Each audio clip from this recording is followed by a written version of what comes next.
Hello friends, welcome to learn India. This is audit officer Dev. चलिए आज का topic शुरू करते हैं। आज का टॉपिक है लाइट।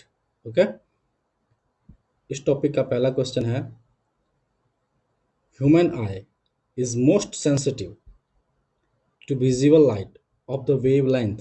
ठीक है, मनुष्य का जो आँख है वो किस वेवलेंथ के ऊपर ज़्यादा सेंसिटिव है, मतलब उसकी संवेदनशील है। The correct answer is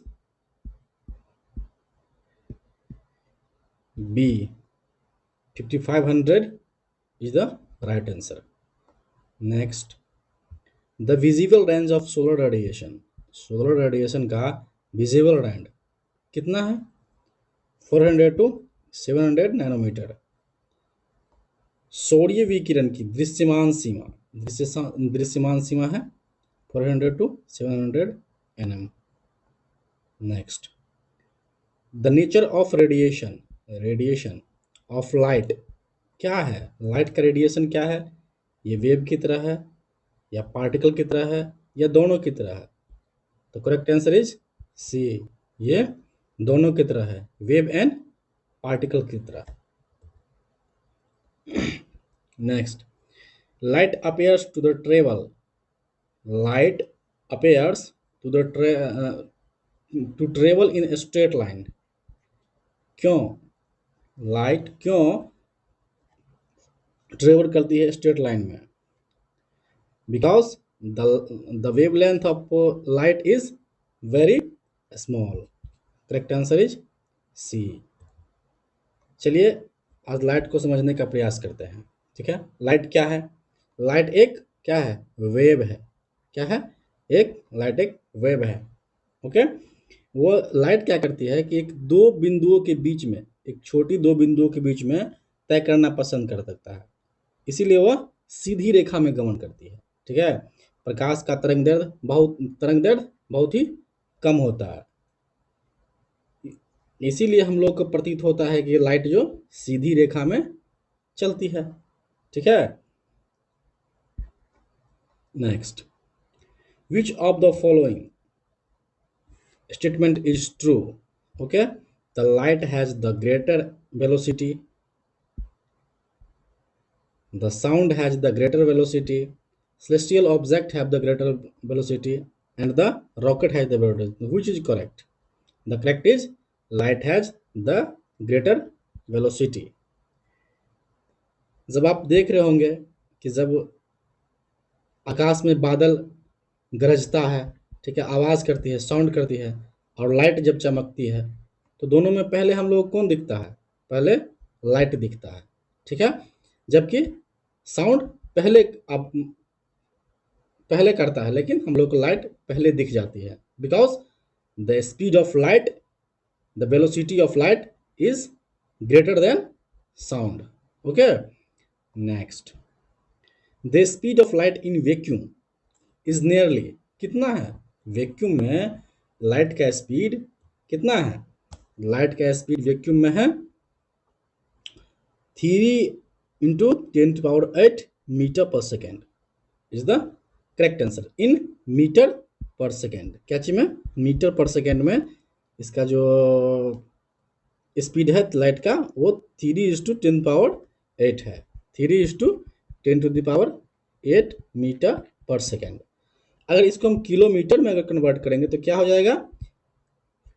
3:10⁸ kilometre. Okay, तो 10⁵ किलोमीटर। ये क्यों हुआ? क्योंकि किलोमीटर में कोई चीज़ कन्वर्ट करने के लिए इसमें कितने से भाग देते हैं? 1000 से, तो 3 जीरो पीछे चला गया। ओके, नेक्स्ट,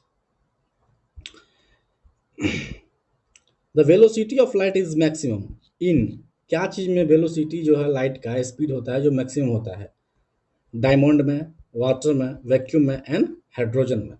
तो अभी हम देखे हैं कि लाइट जो होता है उसका वो एक पार्टिकल्स और वेव्स दोनों की तरह चलती हैं। तो इसमें जब वैक्यूम रहेगा, जहाँ जिसमें कुछ नहीं रहेगा, ना इसका कोई मीडियम नहीं रहेगा, कोई डिस्टर्ब करने वाला नहीं रहेगा, तो इसमें लाइट का स्पीड वैक्यूम में ज़्यादा रहेगा। ओके, अगर यही क्वेश्चन अगर पूछते हैं कि साउंड का स्पीड वैक्यूम में कितना होगा, ये हमको आप बताइए कमेंट बॉक्स में लिख करके। Okay, the speed of light will be minimum while passing through, किसके थ्रू, जब हम स्पीड ऑफ लाइट को गुजारते हैं तो इसका जो स्पीड मिनिमम हो जाता है। The correct answer is A, glass. जब ग्लास के थ्रू जो लाइट जो गुजरते हैं तो उसका स्पीड न्यूनतम हो जाती है। The correct answer is A, glass. अब मैक्सिमम किस में हो जाती है, तो वैक्यूम में। Next, the time taken to reach the sunlight up to the surface of earth is कितना है। सूर्य के प्रकाश को पृथ्वी की सतह तक पहुंचने में कितना समय लगभग लगती है, तो लगभग 500 सेकेंड। ओके, अगर मिनट में से कन्वर्ट करेंगे तो सी, 8.5 मिनट। नेक्स्ट, जब प्रकाश तरंगे हवा से कांच की ओर गुजरती है तो परिवर्तनशील प्रभाव पड़ता है। क्या मतलब कि वेरिएबल हो जाता है, क्या बदल जाता है उसमें, ठीक है। तो बदल जाता है इसमें वेवलेंथ एंड वेलोसिटी। जब एक मीडियम से दूसरे मीडियम में जब आएगा तो इसका वेवलेंथ एंड वेलोसिटी चेंज हो जाएगा। वेलोसिटी के बारे में समझते हैं। ये वेलोसिटी और स्पीड में क्या अंतर है, ये कमेंट बॉक्स में लिख के बताइए कि वेलोसिटी और स्पीड में क्या अंतर है। Okay, next, when light passes from one medium to another, which one of the following does not change? Change नहीं होता है, कौन चीज नहीं चेंज होगा, तो correct answer is frequency. Frequency change नहीं होता है, फ्रीक्वेंसी।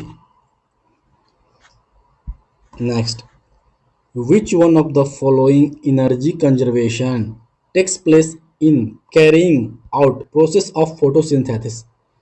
फोटोसिंथेसिस, प्रकाश संश्लेषण की प्रक्रिया को पूरा करने में कौन सा ऊर्जा रूपांतरण होता है, तो light energy into chemical energy. Next,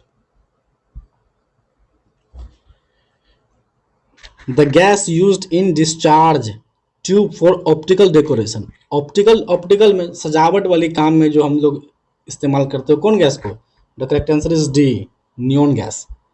next, the formation of glittering colour in thin form of soap is the result of which of the following phenomena, the correct answer is A, total reflection and interference. चलिए आज समझते हैं interference क्या होता है। मान लीजिए कि एक सेम सोर्स से ऐसे लाइट आ रही है, अब बेंडिंग होकर दोनों एक साथ मिल जाती है तो इसको हम क्या कहेंगे, interference. Next, total interference can takes place when light travel. जब TIR फेनोमेना कब घटित होगा, तो जब डायमंड से ग्लास में जाएगा तो TIR घटित हो जाएगा। ओके, TIR फॉर्मूला यहाँ पे काम करेगा। नेक्स्ट,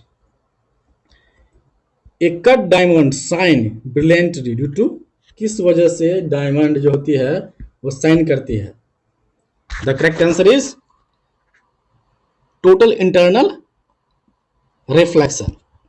ओके, TIR के थ्रू ही लाइट डायमंड इतना शाइनिंग करती है। और TIR का फेनोमेना कहाँ कहाँ होता है, जैसे कि मिरेज जो होता है, जैसे धूप में हम लोग चलते हैं ऐसे लगता है कि पानी दिख रहा है, उसको मिरेज कहते हैं। जैसे कि ऑप्टिकल ट्यूब में भी TIR का formula, TIR total internal reflection के थ्रू काम करता है। ओके, और डायमंड जो हम पढ़ रहे हैं इसमें भी TIR फेनोमेना कार्य करती है। Next, which one of the following phenomenon is used in the optical fibre, बस TIR के मेथड से। Next, in fibre optics communication the signal travel in the form of, किस फॉर्म में सिग्नल ट्रेवल करती है, फाइबर ऑप्टिक्स में optics, optics मतलब what, optics मतलब लाइट। ओके, तो light wave, simple. Next, endoscope used by doctors for examining, जांचने के लिए, इनसाइड द पेशेंट्स स्टोमक, पेट में डालकर जो जांचते हैं। Works on the principle of, किस सिद्धांत पर काम करती है? The correct answer is D. क्या होगा? D, total internal reflection of light. Endoscope also work in TIR। Next, what is the reason behind the extraordinary shining? अत्यधिक मतलब कि शाइनिंग हो जाता है डायमंड में, क्या कारण है? The reason is refractive index is high. Refractive index जिसका उसी का हाई हो जिसका TIR फेनोमेना होगा। नेक्स्ट, अगर आप लोगों को लेक्चर पसंद आई है तो कृपया लाइक, शेयर एंड सब्सक्राइब करेंगे। सब्सक्राइब करना इसलिए ज़रूरी है ताकि वीडियो की जानकारी आप लोगों को ससमय उचित समय पर मिल सके। अगर कोई कोई क्वेरीज है, कोई कमेंट है, कोई डाउट है तो आप कमेंट बॉक्स में लिखेंगे। Thank you.